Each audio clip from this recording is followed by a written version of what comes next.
G'day, welcome back. Day number 2. We're talking about cropping in this 30 Days of Lightroom Mobile. Cropping, it's one of the most powerful and important steps in your editing workflows. People place it different stages. For me, it's like number 1 in my process because there's no point going and enhancing different parts of the photo that will end up being cropped. It doesn't make sense, does it? So I think it's a critical step in editing. Now, inside Lightroom Mobile, it is a fairly straightforward process. It's the same as your inbuilt editors. You can change the aspect ratio, you can zoom in, you can straighten it. So I'm going to go a lot deeper today in cropping and why you crop. And it's all about recomposing the photo. So yes, you can zoom in, you can do border patrol where you go around the edges and go, you know what, I just want to crop that little bit out. So today I'm going to go into a lot more detail about composition and introduce you to my 4-step system and show you some of these that I'm going to show you. I mean, that system that I have has over 100 different tools and techniques for composition, which is crazy. Spent a long time researching, putting that together. What I'm going to show you is all the ones that relate to cropping. So if you want to have rule of thirds, then you need to recrop it and bring the photo back in so that main subject, that main visual anchor is on one of those lines. So here's a photo that I captured in Melbourne. I just saw a group of people and they were just interesting people, interesting clothing, interesting mannerisms. And so I tried to capture some of that. And this was just one of the snapshots. And the reason why I just chose this one out of the group is because for the purpose of this is that I can recrop this to create different stories, which is really cool. Pretty simple. Tap on the crop icon there, and then you present with these different options. You've got your flip, which is really cool. That can change some photos. That can just completely change because we quite often, majority of us, I should say, read a photo, scan a photo the same way we scan a page of text from left to right.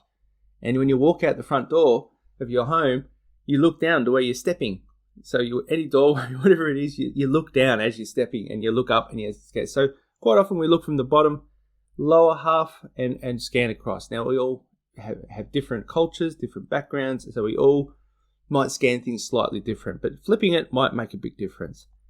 Some photos, believe it or not, flip it upside down, especially if you want to do a pattern interrupt. So if you're on social media, every now and again show a black and white photo, or every now and again show an upside down photo. People go, oh, what's that? Oh, that's Mike being stupid again. Whatever. It doesn't matter. Alrighty. And of course, you've got your rotate there. You've got your straighten. So that's really cool. That spirit level, it will go and try and automatically straighten it for you, which is pretty handy. And lock and unlock. So unlock basically means that now I have full control. I can put this exactly where I want it.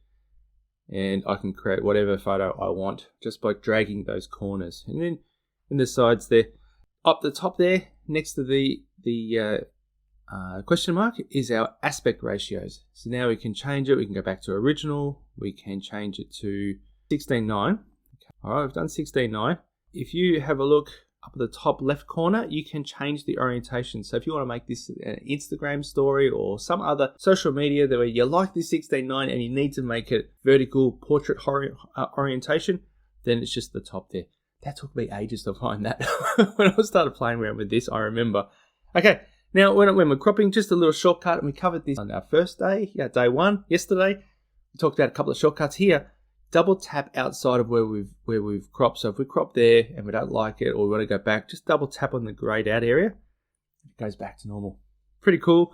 A few different options here. I like this guy here. I'm going to unlock that so I can have full control. Okay, not too tight. Don't want to have it too tight around him.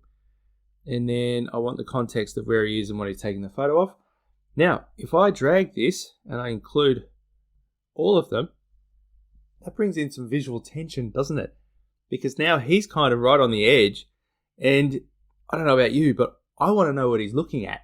So it's a great way to introduce visual tension by just playing around with the cropping. We've talked about aspect ratio. The other one is zooming in. So we can zoom in, and we can zoom in right on these people here, and we can see what they're up to. Now I'm going to bring some of that right side of the wall in. So I've got a little bit of symmetry, if you like. Now the ground doesn't add anything. So there we go. There's like 3 different photos, a photo within a photo. There's lots of different options there. Now, my stronger photo composition 4-step system, basically the system is set up and position the camera. So where you place the camera, and one of that is zooming in. So don't zoom in, because we can do that when we crop the photo. You can zoom in. So what you want to do is get nice and close. Now, your distance to the subject will impact on the distortion, perspective. So that's why we do that.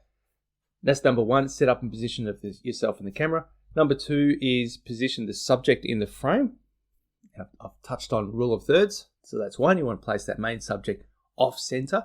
So where you place the subject in the frame, every photo, every intention is different. So there's no hard and fast rules. Please don't get bogged down with that. Number 3 is positioning of the contextual elements. And then number 4 is photo editing tools.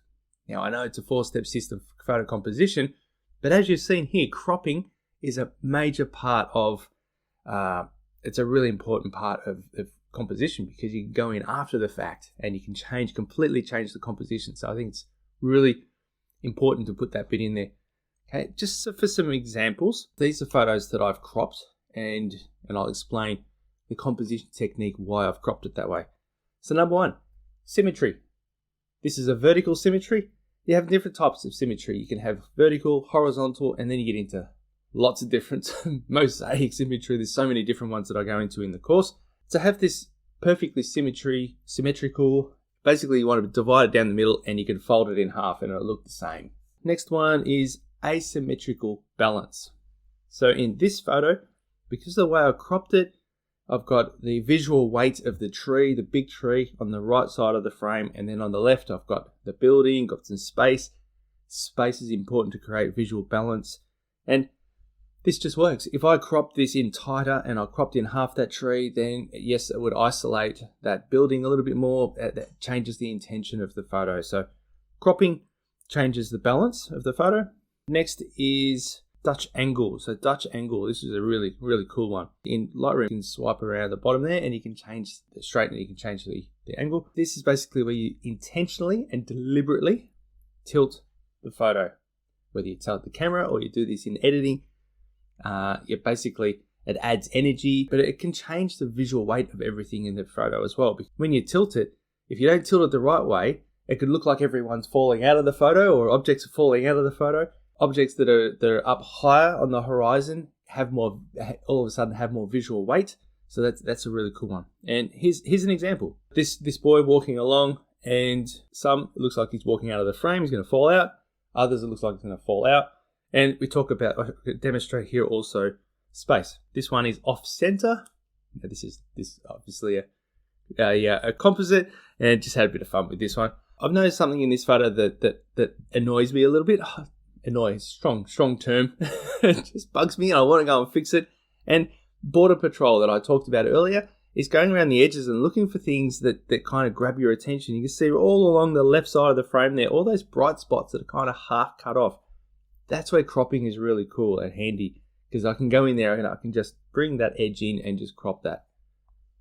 Rule of thirds. You've heard of this. Everyone's heard of rule of thirds. I mean, these grid lines are built into your smartphone. A lot of people use it just to get the horizon straight, which is fantastic. If you get the horizon on one of those horizontal lines, that's where you start bringing the rule of thirds, because 1/3 of the photo is the foreground, 2/3 of the photo is the sky. So that tells and communicates to the person, hey, there's so much more information here in this photo of the sky.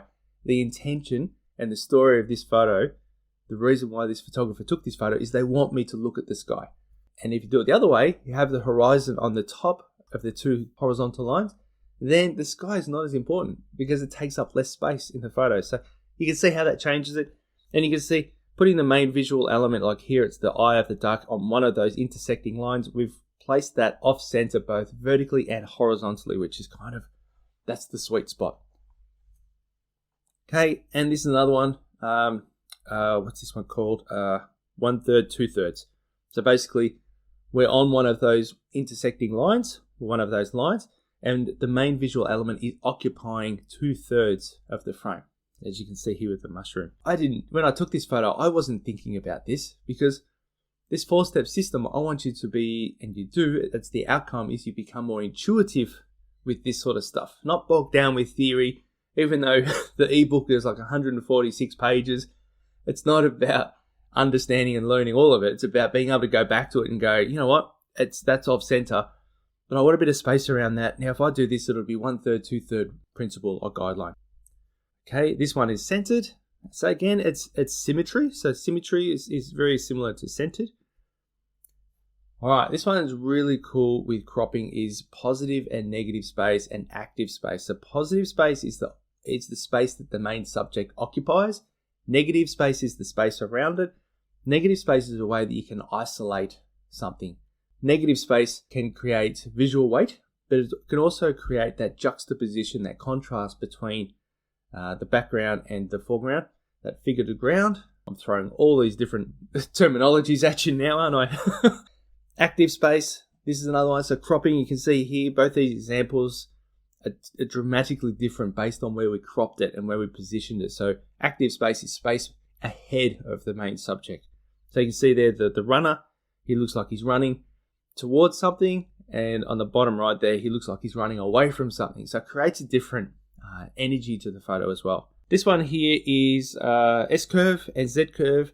Now, depending on where you crop this and position, the entry point of the S-curve can make a big difference, because we need a point of fixation, a point where you pick it up and go, okay, now from here I'll follow it through. Otherwise, you could end up picking it up halfway and you've missed out on the intention of the photographer.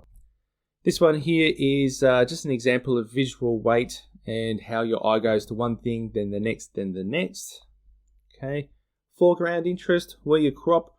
We'll again position that foreground interest. Now, I talked about reading things from left to right, bottom to top. This is a classic example. Now, that foreground interest is not a strong one, but it is there, and it would tick that box.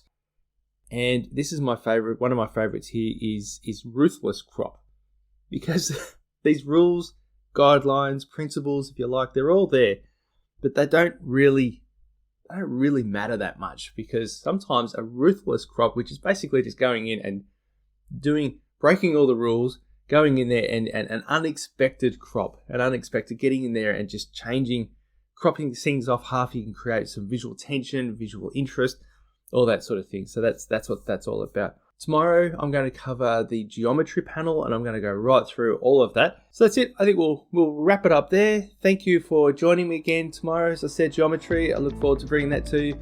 I'll talk to you again. Bye-bye.